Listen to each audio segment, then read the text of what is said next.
And welcome back. They're creepy, crawly and essential for a healthy ecosystem. Australia is thought to have over 200,000 species of insects, with most of these not even identified yet. So getting Aussies to learn to love our buggy friends can be a bit of a challenge, but a chance meeting with pop superstar Katy Perry started one man on a mission to document the biodiversity in his backyard with the help of Lego. OK, it's fascinating. Stephen Gill is the brains behind Gone Buggo. He joins us now. Hi, Stephen. Nice to see you. Thank you so much for having me. So this is... explain it for us. This is your photography and it features bugs running rampant in amongst Lego. Yes, so it's all real photography. They're all live animals. I don't like to work with dead stuff because they don't move.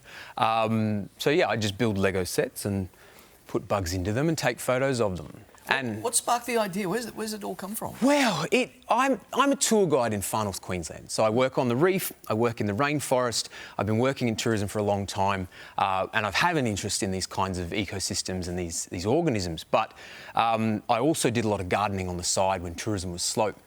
And so I had a chance about 6 years ago to photograph a rather rare animal, and I wanted to photograph it to show how small it was, so I decided to put it on something recognisable for scale. And so I started with that because the Lego person's been the same size since 1978, and it was a simple photo, just a Lego person and an animal and a couple of bricks. But every time I showed people the photo, they got really carried away with the story and the engagement between the two. So I started using this as a way to photograph animals, showing scale, but also to draw viewers in. And it became a really versatile way just to get people engaged in discussions about life. Fantastic. And then enter Katy Perry. Yeah, so as I say, I was a gardener. Post-COVID, I ended up full-time gardening at a luxury lodge. And Katy Perry and Orlando Bloom came to stay about 3 years ago to film a movie up in the Daintree. Orlando was filming with Pete Davidson up there. So Katy just stayed around the lodge all the time. So I saw her from the day she checked in, and I got to know her and talked to her about her daughter Daisy, who's a little younger than my daughter Isabel. And so, you know, we just had this sort of rapport. And then one day I was digging an irrigation channel near the main lodge, and she was just standing there waiting for other people to finish in the restaurant. She was kind of staring at me. And I don't know if you've ever been stared at by someone that famous before. You probably have, actually. You probably do it for a living. But, yeah, she was just staring at me, and I was like, well, I don't know what I'm going to do here. So I stopped to talk to her, and I asked her if she lets her daughter play with the Lego, because I know Orlando has Lego.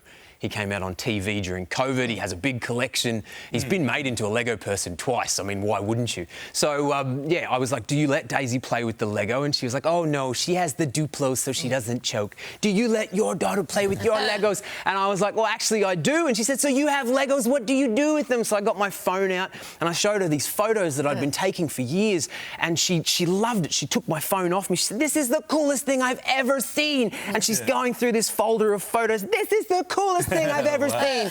And then she said, are you on social media? I want to follow you. And I was like, no, I don't know what to do with this. I've kept it kind of secret. She's like, you need to get on social media. I want to follow you. So she workshopped a whole thing with me on the lodge boardwalk. She said, you need a business name. What's your name going to be? It's going to have to sound like Lego. I'm like, oh, bug, Lego, Buggo, Buggo, Gone Buggo. You know, I'm in the tropics, Gone Tropo, Gone Buggo. She's like, we'll work on that. And then she's, you know, copyright everything. You need to protect yourself as an artist and all of this great advice. Wow. She was so lovely. So then I went home, made an Instagram account, called it Gone Buggo, and the next day someone else told her I'd done it, and she followed me straight away and came to find me in the garden and said, look, I'm following you. And she was my 20th follower on Instagram, and then everything just kind of took off from there. Right? From amazing. I mean, an incredible story. Your Katy Perry impression's horrible, but the story's great. Through your photography, you've become this sort of in-demand speaker, and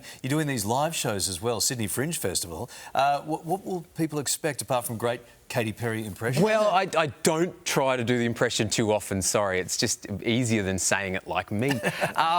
So most of what Gone Buggo does now is environmental education based. I have this catalogue of photographs of over 400 different species that I've managed to get on Lego, and I can use it as a way to have discussions with people about smaller in animals and why they're important. It's not just bugs, but it's mainly invertebrates are essential, and we're going through this biodiversity crisis. And as you said at the start, we don't even know half of what lives here or more.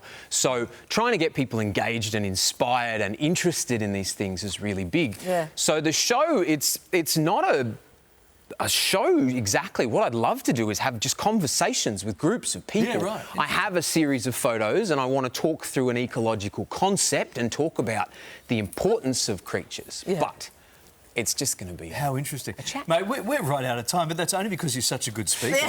Thank you for That's coming great. in today. Terrific stories. His name is Stephen Gill. It's called Excuse me. Gone Buggo, playing the Sydney Good Fringe. on you, mate. Thanks, Stephen. Thank you. All right, you. still ahead on The Morning Show.